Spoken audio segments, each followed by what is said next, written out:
Communist నేత చెరుకు రైతు నాయకులు నాయక్వాడి నర్సయ్య మృతి తీరని లోటని కమ్యూనిస్టు నాయకులు రైతు నాయకులు తీవ్ర సంతాపం వ్యక్తం చేశారు. నాయక్వాడి నర్సయ్య ఉన్నత కుటుంబంలో పుట్టినప్పటికీ సమాజ సేవే ధ్యేయంగా కమ్యూనిస్టు రైతాంగ ఉద్యమాలు నిర్వహించి కమ్యూనిస్టు నేతగా ఎదిగి అందరి మన్ననలు పొందిన గొంతు మూగబోయిందని నివాళులర్పించారు. నగరంలోని 15వ డివిజన్ అరసపల్లికి చెందిన కమ్యూనిస్టు నేత మాజీ కౌన్సిలర్ నాయక్వాడి నర్సయ్య అనారోగ్యంతో మంగళవారం రోజు తెల్లవారుజామున కన్నుమూశారు. ఆయన మృతితో కమ్యూనిస్టు నాయకులతో పాటు రైతులకు తీరని లోటని పేర్కొన్నారు. ఆయన మృతి చెందారన్న వార్త తెలియగానే జిల్లాలోని కమ్యూనిస్టు నాయకులతో పాటు రైతాంగ నాయకులు, వివిధ పార్టీల నాయకులు, ప్రజలు, అభిమానులు సైతం అధిక సంఖ్యలో తరలివచ్చి సంతాపం ప్రకటించారు. ఈ సందర్భంగా ఏర్పాటు చేసిన సంతాప సభలో నాయకులు వి ప్రభాకర్, ఆకుల పాపయ్య, శిర్ప నాగయ్యలు మాట్లాడుతూ 1949వ సంవత్సరంలో ఉన్నత కుటుంబంలో జన్మించిన కమ్యూనిస్టు భావజాలాలతో పెరిగి అనేక ఉద్యమాలలో పాల్గొని తనదైన గుర్తింపు తీసుకొచ్చుకున్నాడని కొనియాడారు. ఆరెట్టి నారాయణ స్ఫూర్తితో నాయక్వాడి నర్సయ్య, బోర్గం నారాయణ, శిర్ప నాగయ్యలు కలిసి నాంది అనే సినిమా తీసి అందులో పాత్రలుగా పోషించి ప్రజలను మేల్కొల్పేందుకు తన వంతు పాత్ర పోషించారన్నారు. అంతేకాకుండా కమ్యూనిస్టు విప్లవ పోరాటాల్లో చురుకైన పాత్ర పోషిస్తూ మరోవైపు రైతాంగ పక్షాన నిలబడి నిజాం సాగర్ నీటి కోసం రైతు ఆందోళనలో జిల్లాలోని రైతు నాయకులందరినీ ఐక్యం చేసి తమ డిమాండ్లను సాధించే విధంగా కృషి చేశారని గుర్తు చేశారు. కామ్రేడ్ నాయక్వాడి నర్సన్నతో నాకు 50 సంవత్సరాల ఉద్యమ అనుబంధం ఉంది. రైతు కూలీ సంఘంలో 3-4 దశాబ్దాల కాలం తనతో కలిసి పనిచేశాం. నిజాం సాగర్ ఆయకట్టు రక్షణ కోసం సింగూరు నిర్మాణం చేయాలని డిమాండ్ చేశాం.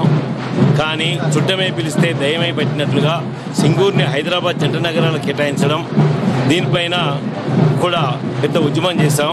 ఆంధ్రనగర్లో 10,000 మందితో పెద్ద ఎత్తున ఆందోళనకు కార్యాచరణ మా రైతు కూలీ సంఘం చేసింది ఆ రోజు.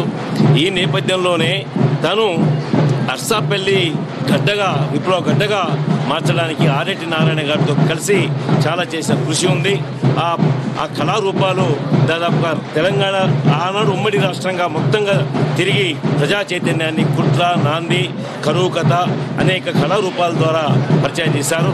అందుకని నర్సన్న ఏదైతే ఇవాళ భౌతికంగా మమ్మల్ని వదిలిపెట్టి, మా అందరిని వదిలిపెట్టి ఇలా దూరమయ్యాడో ఇది విప్లవోద్యమానికి నష్టం, రైతాంగ ఉద్యమానికి నష్టం, అట్లాగే తన కుటుంబానికి నష్టం. అందుకని తనకు విప్లవ జోరులు అర్పిస్తూ తన లక్ష్యం ఈరోజు ఏదైతే కులము, మతము లేని రాజ్యం కావాలి, అందరూ సమానంగా బతకాలి, దోపిడీ లేని సమాజం కావాలని చెప్పేసి తపన పడ్డాడు. ఆ తపనని నిజం చేయడానికి తన లక్ష్యం కోసం ఉద్యమించడమే నిజమైన నివాళని చెప్పేసి మేము గుర్తు చేస్తా ఉన్నాం. కమ్యూనిస్టు పార్టీలో నాయకుడిగా కొనసాగుతూ జైలుకు సైతం వెళ్లారన్నారు. నాటి నుండి అర్సపల్లి అంటే ప్రతి ఒక్కరి నోటిలో కమ్యూనిస్టు గ్రామంగా పిలువబడేది. కమ్యూనిస్టు నాయకుడిగా కొనసాగుతూ కౌన్సిలర్గా పోటీ చేసి ఘన విజయం సాధించి గ్రామ ప్రజలకు కావాల్సిన అవసరాలను తీర్చడంతో గ్రామ ప్రజలందరికీ నాయక్వాడి నర్సయ్య అందుబాటులో ఉండేవారన్నారు. అంత్యక్రియలో అధిక సంఖ్యలో ప్రజలు, వివిధ పార్టీల నాయకులు పాల్గొన్నారు. సీనియర్ నాయకుడు, అట్లాగే ప్రజా ఉద్యమకారుడు, ప్రజా కళాకారుడు.